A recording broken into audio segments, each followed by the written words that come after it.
They hurt you, and they never said sorry. You carry the weight of what they did like a wound that won't close. You smile, but inside, it still stings. Forgiveness. It feels impossible, but Jesus, He forgave, while hanging on a cross. So how do we forgive like that? How do we let go of hurt that's buried so deep, it's become part of us?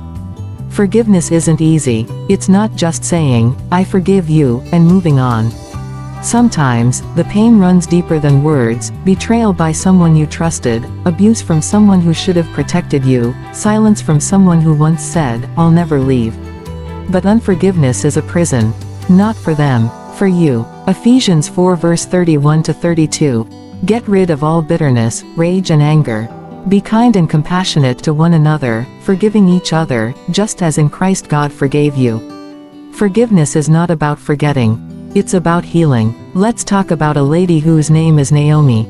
She found the letter her ex-husband wrote the night he left. I'm sorry, it said, but I can't do this anymore.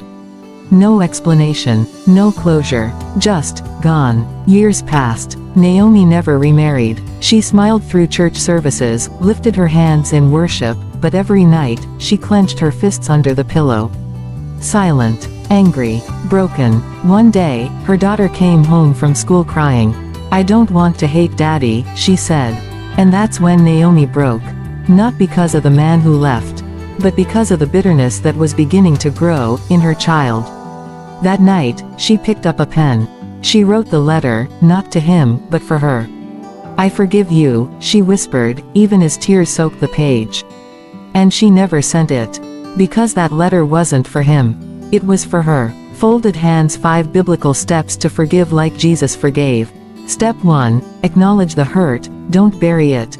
Psalm 34 verse 18. The Lord is close to the brokenhearted and saves those who are crushed in spirit. Jesus didn't pretend the cross didn't hurt. He cried out, my God, why have you forsaken me? Matthew 27 verse 46. You're allowed to weep.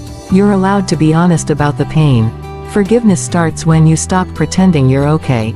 Step 2. Release the right to retaliate. Romans 12 verse 19. Do not take revenge, leave room for God's wrath. The hardest part of forgiveness is giving up your right to get even. But revenge doesn't heal, it hardens. Jesus could have called down angels. But he didn't. Father, forgive them. Luke 23 verse 34. He chose mercy, not because they deserved it, but because love demanded it. Step 3. Pray for the one who hurt you. Matthew 5 verse 44. But I tell you, love your enemies and pray for those who persecute you. It may sound absurd. Why would you pray for someone who shattered you? Because prayer changes your posture.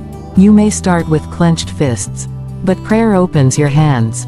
Even if the prayer is, God, I don't want to pray for them, but help me. That's where healing begins. Step 4. Remember how much you've been forgiven. Colossians 3 verse 13. Forgive as the Lord forgave you.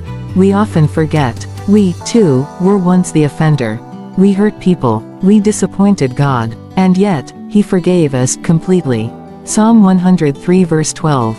As far as the east is from the west, so far has He removed our transgressions from us. When you understand the mercy you've received, it becomes easier to extend that same mercy to others. Step 5. Let go daily. Forgiveness is a process. Matthew 18 verse 21-22. Lord, how many times shall I forgive my brother or sister who sins against me? Up to 7 times. Jesus answered, I tell you, not 7 times, but 77 times. Forgiveness is not always a one-time act. Some days, you'll feel the sting again. That's okay. Just forgive again. Every time the memory returns. Whisper, I forgive. Not because they asked for it. Not because they made it right. But because Jesus did that for you, every single day. Forgiveness doesn't mean trust. It doesn't mean you go back. It means you move forward. Isaiah 53 verse 5. But He was pierced for our transgressions, and by His wounds, we are healed. Jesus bore the pain, not just so you could be forgiven, but so you could learn to forgive. You can let go, not because it didn't hurt, but because your healing matters more than their apology. If someone came to your heart while watching this, whisper their name to God. Not to curse them, but to bless them. That's how you begin. Forgive. Not for them, for you. Because Jesus already paid the price. Your healing starts here. Subscribe for daily inspiration and biblical guidance. Turn on notifications to never miss a new video.